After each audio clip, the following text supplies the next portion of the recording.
ہمارے اس اپیل کے خلاف.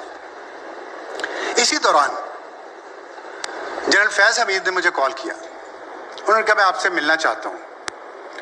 میں نے کہا جی آپ کو ضرور تشریف لائیں, آپ کو ضرورت ہے ملنے کی, آپ میرے دفتر تشریف لائیں, میں حاضر ہوں.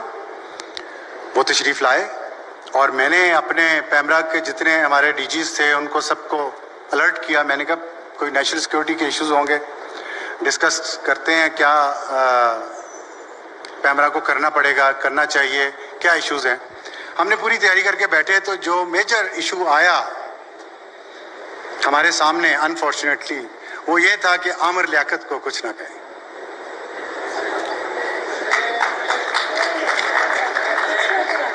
کچھ نہ کہیں, عامر لیاقت کو کچھ نہ کہیں, ایسے ہی کہا گیا. خیر میں نے کہا جی یہ تو نہیں ہو سکتا.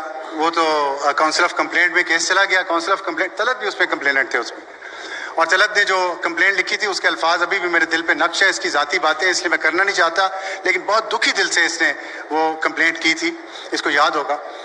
تو میں نے کہا جی یہ تو نہیں ہو سکتا. بہرحال وہ چلے گئے.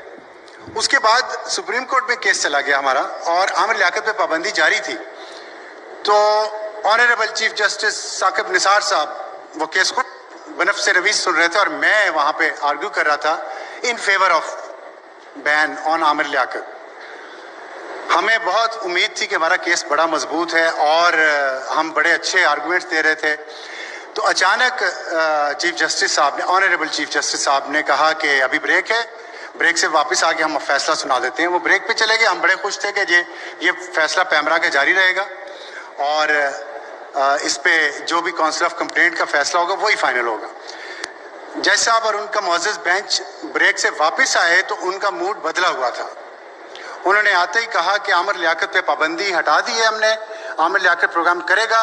اور انہوں نے پیمرا کو اسی وقت پابند کیا کہ آپ کو انہوں نے یہ تو نہیں کہا کہ آپ کی یہ سزا ہے, لیکن ہمیں تو سزا ہی لگی. انہوں نے کہا آپ لوگ روزانہ عامر لیاقت کا پروگرام دیکھیں گے, اس کا ٹرانسکرپٹ